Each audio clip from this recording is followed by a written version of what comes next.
Le Lab RH, c'est une association qui existe depuis 2 ans et demi et qui fédère plus de 400 startups de l'innovation RH, donc dans le domaine du recrutement, de la formation, du management, etc.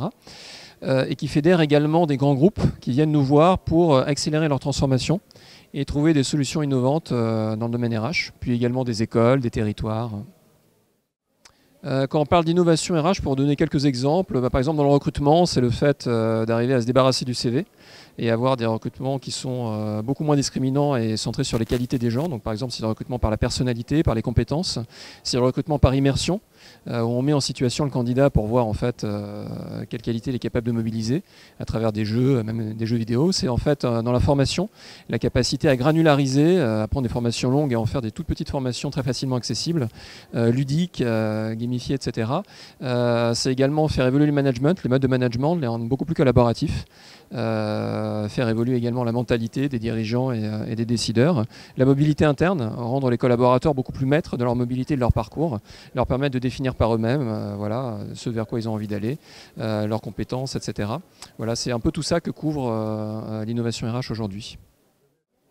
Oui, tout à fait. La région PACA aujourd'hui est en train de faire émerger des nouvelles filières métiers, est en train de se réinventer complètement à travers la Smart Region.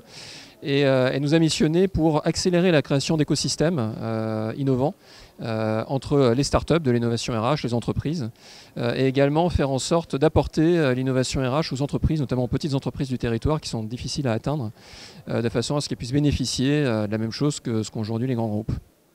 Pour nous, en fait, ce sont d'abord des rencontres.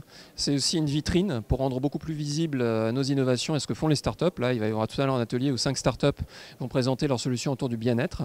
Et je pense que c'est très important aussi pour sensibiliser, pour réfléchir, pour prendre en fait de la hauteur sur ces questions-là et comprendre que la RSE, c'est pas juste, si vous voulez, un processus supplémentaire dans l'entreprise, mais que c'est vraiment une nouvelle vision de la société et du rôle que jouent les entreprises et les territoires dans la réinvention collective.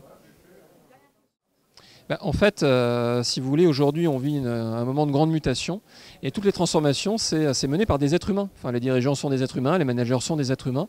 Et en fait, la RH, ce qui l'intéresse, c'est le développement. C'est le développement du capital humain. C'est en fait changer, faire évoluer les systèmes de croyances, faire en sorte que les gens grandissent, se développent dans l'entreprise. Donc en fait, c'est tout à fait central parce que je dirais même que ça part de là, en fait.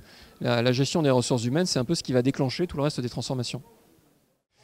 Donc, les patrons de TPE-PME ont des besoins concrets, très pratiques. Ils ont du mal à trouver des candidats, à attirer les jeunes, à recruter, à former, etc. Donc je pense qu'il faut partir de leurs besoins, partir de ce qui vraiment est pour eux des cailloux dans la chaussure et à partir de là leur apporter des solutions, leur démontrer qu'on est capable de résoudre ces problèmes-là. Et je pense qu'à partir de là, ça va évidemment essaimer, se propager, ils vont en parler entre eux et c'est comme ça que l'innovation va irriguer en fait.